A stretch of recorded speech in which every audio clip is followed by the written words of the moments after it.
शर्मिला साहब से जरा जवाब लेने, क्योंकि वो बार बार कह रही हैं कि इलेक्शन कमीशन के पास जाएं, लेकिन पीटीआई तो कह रही है इलेक्शन कमीशन जिसने हमारे इंटर पार्टी इलेक्शन को गलतम करार दे दिया, जिसने हमसे इंतखाबी निशान छीन लिया, अब जिसके तहत जो इलेक्शन हुए हैं उसके अंदर उनको मौके नहीं ठीक दिए गए, तो आप उस इलेक्शन कमीशन की जानिब उनको कह रही हैं कि आप जाएं, उनसे आपको इंसाफ मिलेगा।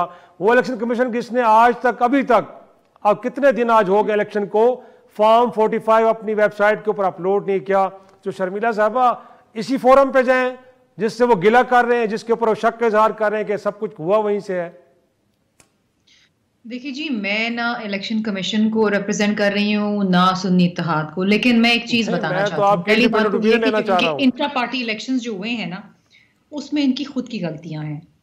अगर ये सही तरीके से इंट्रा पार्टी इलेक्शंस नहीं करवाएंगे तो जाहिर बात है कि कानून के मुताबिक इनके खिलाफ कार्रवाई होगी। फैसला इनके खिलाफ आना था। इनके वुकला जो थे बेचारे, वो भी आगे इनको डिफेंड नहीं कर पाए क्योंकि पीछे कुछ था ही नहीं डिफेंड करने के लिए। इसी तरीके से इलेक्शन कमीशन ऑफ पाकिस्तान, देखें, वो इदारा है जिसके पास एज अ प्रोसेस आपको जाना है। ये डायरेक्टली हाईकोर्ट गए, हाईकोर्ट ने दोबारा इनको डायरेक्ट किया कि जब आप ईसीपी जाएं, पहले वहां पर आप अपनी सुनवाई करवाएं। एक जो प्रोसेस है, you have to follow that process of law ना, you can not bypass that process.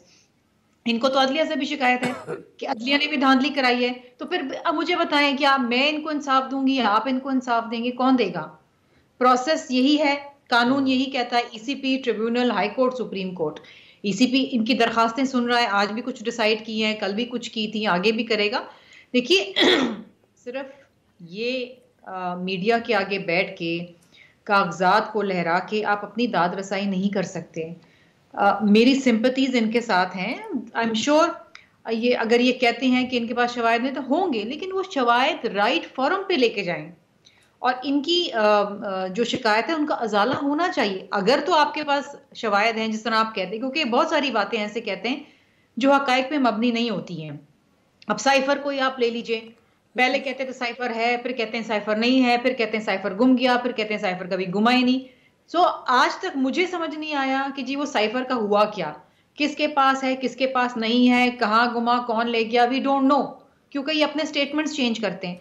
सो मैं इनकी तो तर्जुमानी नहीं कर सकती, लेकिन मैं ये जरूर बार बार इसलिए ये कह रही हूँ कि आप ड्यू प्रोसेस ऑफ लॉ तो फॉलो करें ना।